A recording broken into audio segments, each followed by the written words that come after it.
메신저 뉴스 김성욱입니다. 오늘 첫 순서는 서울동아교회 김영주 목사님, 부산항서교회 나혜천 목사님, 울산 후계교회 김병문 목사님으로 이어집니다. 하나님의 쓰임을 받는 훌륭한 지도자의 조건을 알려주십니다.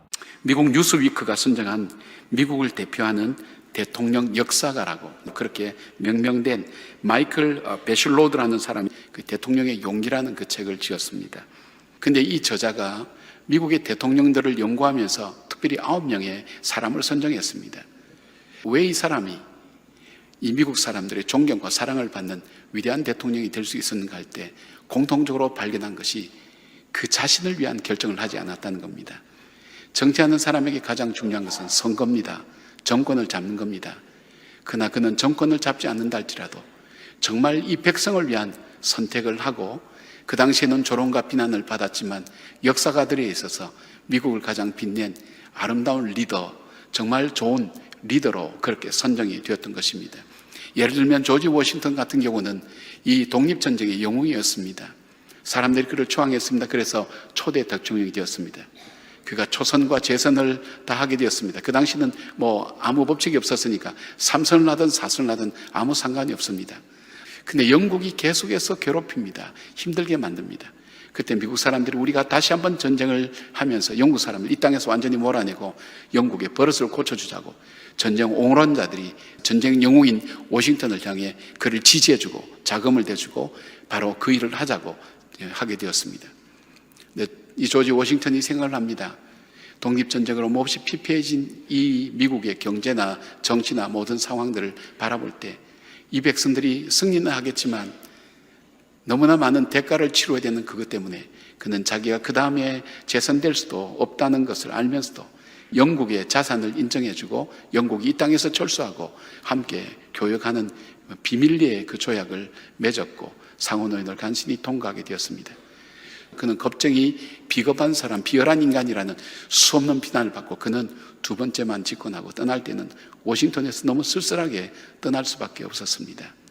그러나 역사가가 그를 위대하게 본 것은 그의 판단이 맞았다는 것입니다. 정말 국민의 편에 서서 이 국민이 무엇이 필요하고 중요한 것인가를 선택했던 바로 그를 국민들이 존경하고 사랑하는 사람이 되었다는 것입니다. 자기 중심적인 생각에서 벗어날 수 있는 사람, 그 사람은 리더가 될 수 있습니다. 자기의 유익만을 추구하는 사람은 리더가 될 수가 없습니다. 마찬가지입니다. 자기 생각만 몰두 있고 자기 유익만 찾는 사람은 하나님의 일을 할 수가 없습니다. 하나님께 쓰임받을 수가 없습니다. 하나님의 마음이 내 마음속에 와닿아서 내 생각과 내 마음을 내려놓고 하나님께 순종할 때 그 사람은 하나님 사람으로 쓰임받게 됩니다. 오늘 지금 우리는요, 포로로 잡혀 있어요. 무슨 포로입니까? 코로나19라고 하는 영적 포로. 여기에 짓눌려가지고 뭐든지 안 된다고 생각하는 거예요. 이게 영적 포로라는 거예요. 영적 포로.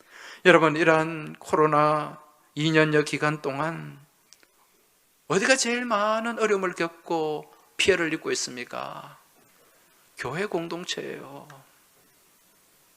엊그저께 제가 신문에 봤는데 어느 지역에 보니까 병원, 요양병원에 막 50명, 60명 확진자가 막 나왔어요. 근데 기사에 A 요양병원, B 요양원 이렇게 나오더라고요. 그런데 교회에 확진자가 또 좀 나와서 몇 명이 나왔어요. 거기는 교회 이름이 분명히 나와요. 여러분, 여기에 뭔가 의도가 있지 않습니까? 느껴지지 않아요? 감히? 여러분, 지금 이거는 영적 전쟁입니다. 이 코로나를 핑계로 완전히 교회 공동체를 쑥대밭으로 만들려고 하는 마귀의 간계가 그 가운데 있는 줄 깨달으시기 바랍니다. 그러면서 사람들 인식에 교회는 위험한 곳. 여러분, 지하철은 괜찮고 카페는 괜찮고 식당은 괜찮습니까? 이 교회에서 마스크 착용하고 1시간 정도 예배 드리는 게 그렇게 위험합니까? 일주일에 한 번인데 그렇게 생각을 만들어 간다니까요. 그러면서 교회 예배가 무너지고 교제와 헌신의 자리가 무너지고 있습니다. 그러니까 또 사람들 마음속에 영적으로 채워지지 못하니까 힘들으니까 자포자기하고 패배와 절망의 이 패배주의에 절망 가운데 지금 사로잡혀 지내고 있다는 거지요. 이러한 영적 포로에서 우리가 벗어나기 위해서는, 그리고 악한 세력들의 그 관계를 무너뜨리기 위해서는 우리가 무엇을 해야 됩니까? 기도해야 됩니다. 기도는 하나님의 능력을, 하나님의 권세를 내 삶의 자리로 옮겨오는 과정인 줄 깨달으시기 바랍니다. 그래서 기도하는 거예요. 우리 힘으로 할 수 없으니까. 회복? 우리 힘으로 안 됩니다. 하나님이 도와주셔야 돼요. 하나님이 역사해 주셔야 됩니다. 그러기 위해서는 우리가 무엇을 해야 됩니까? 기도해야 되는 줄 믿으시기 바랍니다. 우리 예수님이 이제 내일이면 십자가를 지게 되는데 그 십자가를 두고 우리 주님이 하신 일이 무엇인가? 감사 기도였어요. 또 잔을 가지사 감사 기도하시고 그들에게 주시며 이르시되 너희가 다 이것을 마시라. 여러분, 요즘 아파트 보니까 굉장히 공간들이 많이 있더라고요. 드레스룸이 따로 있고 또 어떤 작은 공간에 수납장들이나 또 목욕탕도 다양하게 많은 공간들을 확보한 것을 볼 수가 있습니다. 우리가 세상적으로는 편리한데 하나님과의 이 믿음의 공간은 가지고 있는지를 한번 되돌아보십시오. 여러분들에게 감사하며 기도하는 공간이 있습니까? 예수님은 항상 한적한 기도의 공간을 가지고 있었습니다. 그렇게 바쁘고 분주한 가운데서도 그 공간을 가지고 있었습니다. 새벽 아직도 밝기 전에 예수께서 일어나 나가 한적한 곳으로 가사 거기서 기도했다고 그랬습니다. 시몬과 및 그와 함께 있는 자들이 예수의 뒤를 따라가 만나서 이르되 모든 사람이 주를 찾나이다 이렇게 이야기합니다. 제자들은 새벽에 기도하시는 예수님을 찾기 위해서 사방으로 분주하게 찾아다니지 않았습니다. 왜냐? 늘 기도하시는 공간, 그 공간을 알고 있었기에 쉽게 만날 수가 있음을 볼 수가 있습니다.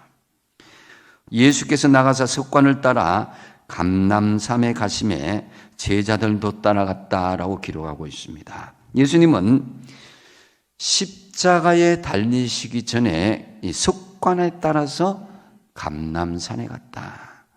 처음 간 곳이 아니라 늘 가던 그 공간이었다는 것입니다.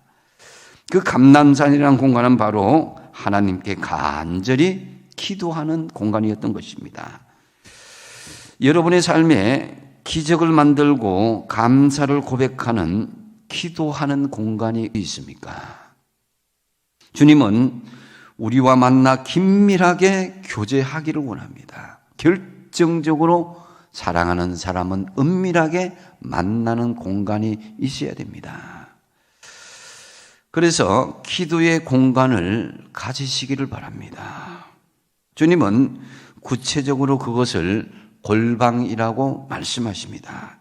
너는 기도할 때에 내 골방에 들어가 문을 닫고 은밀한 중에 계신 내 아버지께 기도하라. 은밀한 중에 보시는 내 아버지께서 갚으시리라고 말씀합니다.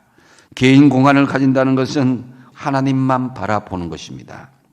오직 하나님만 바라보면서 깊은 교제를 나누는 골방이 필요하고 또 은밀한 주님과 교제할 수 있어야 되는 것입니다. 메신저 뉴스 두 번째 순서는 경주 남부교회 김상정 목사님, 대전 제일교회 김철미 목사님, 고양 삼성교회 김영서 목사님을 연결합니다. 끝이 없는 코로나와의 전쟁시대, 교회와 신자들이 어떻게 해야 멸망하지 않고 승리하는지 길을 가르쳐 주십니다. 터키로 성지순례를 가보시면 아시겠습니다만은 바울이 개척했던 교회들이 어떻게 저렇게 되었을까? 도무지 이해가 되지 않았습니다. 다 무너지고 겨우 돌만 몇 개 남아있는 곳도 있고 벽만 남아있는 교회도 있습니다. 바울이 자신의 생명을 바쳐서 건축했던 저 교회를 저렇게 만들 수가 있을까? 허무한 생각이 드는 겁니다. 성령님의 사람, 성도가 없으면 그 교회는 죽은 교회, 형체만 남는 교회 됩니다. 바울이 아니라 우리 예수님께서 친히 세우셨다 해도 이 시대에 하나님께서 원하시는 하나님의 사람이 없다면 그 교회는 문을 닫게 하십니다. 사랑하는 여러분, 야곱이 떠난 가나안이 역사의 무대에서 사라지고 야곱이 정착한 애굽이 역사의 무대에서 화려하게 일어났듯이 예배의 삶과 응답의 삶, 그리고 하나님 주시는 감동을 따라 순종함으로 행하는 거룩한 공동체가 될 때에 하나님의 역사한 가운데 우리 교회가 귀하게 쓰임받기를 주님의 이름으로 축복합니다. 역사적으로 하나님의 복음을 보면 베들레헴의 그 작은 마을에서 출발해서 유럽으로 건너갔다가 다시 미국으로 건너갑니다. 복음이 들어가는 곳곳마다 문화가 바뀌었습니다. 약탈의 문화, 바이킹족들에게 복음이 들어가니까 해적질 하던 삶을 바꾸었습니다. 일제강점기에 그 복음이 미국에서 한국으로 들어와 희망 없이 살아가던 우리 조상들의 한 줄기 희망이요 등불이 되었습니다. 지금 나누는 나라들을 한번 살펴보면 깜짝 놀랄 사실이 하나 있습니다. 세계적으로 가장 많이 나누는 나라가 1등이 미국이고 2위가 호주입니다. 그리고 3등이 캐나다입니다. 공통점이 하나 있습니다. 전부 다 기독교입니다. 4위가 어느 나라인 줄 아세요? 우리 대한민국이 4위입니다. 깜짝 놀랄 사실입니다. 우리나라는 가난하여서 원조받던 나라였습니다. 그런데 이제는 나누어주는 나라 4위가 되었다. 이것은 역사상 어느 나라에도 없던 사실입니다. 우리 주위에도 개인적으로 한 달에 10,000원에서 30,000원씩 가난한 나라를 위하여서 자발적으로 보내는 사람들이 많습니다. 우리 교회에 어떤 분은 매년 200만 원씩 위생수로 사업에 물질로 헌신하는 분이 계세요. 넉넉해서 주시는 것 아닙니다. 남아 돌아서 주시는 것 아닙니다. 내 것 아껴서 주시는 것 제가 잘 압니다. 이웃과 세계 여러 민족이 우리와 함께 하나님의 복을 누리도록 하나님께서 분명히 이 민족을 사용하신다 믿습니다. 요즘 우리나라에서 제일 이제 무서운 질병으로 떠올랐죠. 제일 무서운 건 치매로 치매. 치매가 무서운 거는 자기를 잃어버리는 거죠. 내가 누구인지 모르기 때문에 네가 누구인지도 몰라요. 단순한 기억력 상실 정도가 아닙니다. 치매는 자아가 없어진 병이에요. 이스라엘 백성들이 지금 쉽사리 환경에 넘어가고 현실에 부역을 하고 그래서 다시 이전에 자기가 풀려나왔던 노예 생활에서 다시 현실의 노예로 돌아가게 된 배경, 거기에는 내가 누구인지를 모르는 이 영적인 치매 증상, 이게 발동하기 시작했다는 거죠. 모세가 하나님께 여쭈었죠. 하나님, 내가 이스라엘 백성들한테 가서 뭐라고 얘기를 해야 됩니까? 하나님 당신에 대해서 뭐라고 소개할까요? 그랬을 때 출애굽기 3장 14절에서 그렇게 하나님께서 말씀하십니다. 나는 스스로 있는 자이니라. 하나님께서 자기 정체성을 분명하고 확실하게 말씀해 주신 거예요. 예수님께서 뭐라고 말씀하셨죠? 나는 생명의 떡이다. 나는 세상의 빛이다. 나는 길이요 진리요 생명이다. 나에 대한 부분이 예수님은 명료하셨어요. 여러분들은 어떠십니까? 나는 나를 누구라고 정의하고 있습니까? 정치인도 마찬가지고 목회자도 마찬가지고 이 세상에 존재하는 모든 사람들이요, 자기 정체에 대한 부분들이 흔들리기 시작하면 모든 게 다 흔들리는 겁니다. 내가 무엇을 위해서 어떻게 존재한다, 왜 존재한다고 하는 게 그 정체 안에 들어가 있는데 이게 분명하지 않은데 그 사람이 흔들리지 않을 이유가 어디 있겠습니까? 다 흔들려요. 하나님이 예수 그리스도 안에서 우리를 구원하여 주시고 우리를 하나님의 영광에 그리고 다음 세대를 위해서 우리를 불러주신 이 자기 정체성, 이거는 영원히 변치 않는 거란 말이에요. 이 영원히 변치 않는 이 놀라운 자기 정체성을 코로나가 뭐 왔든지 가든지, 코로나가 뭐 넘어가든지 뭐 주저앉아 있든지 관계없이 하나님은 우리에게 은혜로 주신 것입니다. 그래서 이 놀라운 이 자기 정체성을 가지고, 그래 코로나야 너는 어떻든지 간에 나는 우리 주님의 능력의 손에 달려있다, 나는 주님과 함께 내가 동행하겠다 하는 이런 믿음으로 승리하는 우리 모두가 되기를 우리 하나님은 원하십니다. 코로나19 팬데믹 상황이 우리가 하나님께 나아가는 것을 가로막는, 방해하는 아주 이 시대의 큰 장애물이 아니겠습니까? 지금 온 성도들이 흩어진 채로 살아가고 있습니다. 1년 만에 뵙는 얼굴도 있고요. 코로나19가 터지고 난 이후에 다 삶의 형편들이 있지 않습니까? 1년 6개월 만에 만난 성도님도 계시고 아직도 전혀 한 번도 뵙지 못하는 성도님도 너무 많이 계세요. 그래서 하나님은 지금도 우리를 부르시는 거예요. 하나님께 나아갈 때도 장애물이 있기 마련입니다. 여러분들에게는 어떤 장애물이 있으십니까? 에스겔 선지자 시대 이스라엘 백성들에게는 가장 큰 장애물은요, 바벨론이었습니다. 노예라는 족쇄였어요. 로마 제국 시대 이스라엘 백성들에게 가장 큰 장애물은요, 로마 제국의 핍박은 물론이지만 세금 제도가 큰 장애물이었습니다. 오늘 우리 시대 코로나19 팬데믹이 하나님 앞에 나아가서 예배드리고 성도의 아름다운 교제를 나누고 복음의 사역을 힘있게 감당하는 데 있어서 가장 큰 장애물이 되었습니다. 이것만이겠습니까? 하나님 앞에 나아가지 못하도록 하는 나에게 있는 장애물들, 방해가 되는 것들이 얼마든지 있을 수 있다는 사실입니다. 여러분, 우리 안에 있는 장애물들을 반드시 뛰어넘을 수 있으시게 되기를 바랍니다. 장애물이요, 히브리어 원어로 보면은요, 우상입니다. 놀라지 마십시오. 여러분, 자식 때문에 예배에 나오는 것이 망설여지는 분 계십니까? 물질 때문에 망설여지는 분이 계십니까? 나의 삶의 환경 때문에, 직장 생활 때문에 망설여지는 분이 계십니까? 이런저런 인간관계 때문에 망설여지는 분이 계십니까? 우리가 믿는 하나님은 살아계신 하나님이에요. 하나님이 우리를 돌보실 줄로 믿습니다. 우리가 최선을 다하면서 하나님의 도우심을 구하셔야 돼요. 주님의 약속의 말씀입니다. 좋은 우리에서 눕도록 하고 살진 꼴을 먹이시겠다고 약속하셨습니다.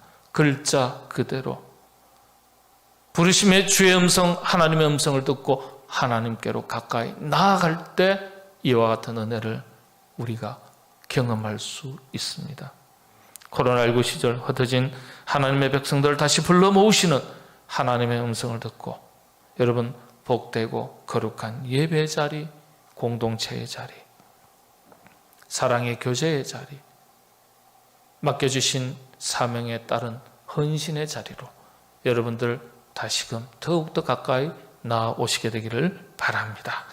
메신저 뉴스 마무리는 부산해관교회 조성일 목사님, 부산 진교회 신충우 목사님, 남양주 별내동안교회 나강현 목사님입니다. 하나님의 목소리를 듣는 청력 테스트를 통해 신앙 건강검진을 받아보라고 권유하십니다. 청력을 테스트할 수 있는 그런 곳이 있더라고요.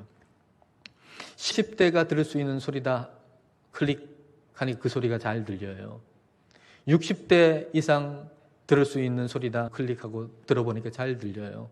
50대 이상도 잘 들려요.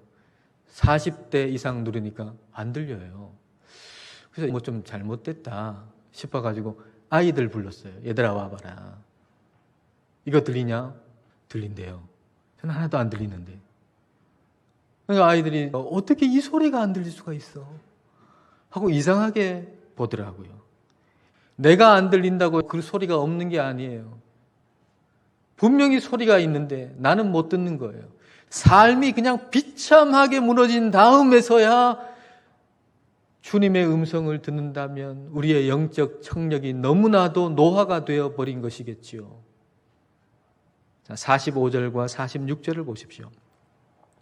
성전에 들어가서 장사하는 자들을 내쫓으시며 그들에게 이르시되 기록된 바 내 집은 기도하는 집이 되리라 하였거늘 너희는 강도의 소굴을 만들었도다 하시니라. 어떤 기록을 보니까 그 성전 안에서 제물로 드릴 그 비둘기나 양을 지금 팔잖아요. 근데 일반적으로 거래가 되는 값보다 20배나 더 비싸게 팔았대요. 예루살렘 성전의 겉모습은 너무 아름답고 너무 좋은데 그 안에서 드려지는 예배는 철저하게 실패하고 있었다는 거예요. 참된 예배자로서 하나님과 하나님의 나라를 사랑하는 것이 아니고 하나님과 하나님의 나라를 이용하는 사람들만 가득했다는 것이죠. 자, 47절을 여러분 보십시오. 예수께서 날마다 성전에서 가르치시니 대제사장들과 서기관들과 백성의 지도자들이 그를 죽이려고 꾀하되. 예수님께서 성전에 오셔가지고 그 사고 파는 사람들을 막 쫓아내시니까 마음속에 또는 말로서 이렇게 얘기하는 거예요. 지금 성전 잘 되고 있는데 왜 그래? 왜 저 난리야? 이들이 생각하는 잘 되고 있다라고 하는 기준은 뭐죠? 외적인 기준이죠. 오늘날도 그렇잖아요. 교회가 잘 되고 있다, 부흥하고 있다라고 하는 기준이 뭐죠? 사람 몇 명 모이는지, 그리고 재정이 얼마인지, 그것 딱 보고 교회가 부흥하느냐 안 하느냐, 그거 생각하는 사람들이 수두룩 하잖아요. 예수님께서 오늘 이 교회에 오셔가지고 그렇게 난리를 치신다면 우리가 그렇게 생각할 겁니다. 왜 지금 잘 되고 있는데 저런 난리야? 뭐가 문제야? 라고 말이죠. 옛날에 시계가 무척 귀할 때 한 공장에서 일하는 사람이 작업을 하다가 그만 갑오로 물려받았던 귀중한 시계를 잃어버리고 말았습니다. 그 공장 구석을 아무리 찾아보았지만 그러나 잃어버린 시계를 찾을 수가 없었습니다. 그 모습을 보던 공장장이 시끄럽게 돌아가는 그 기계들을 모두 멈추게 했습니다.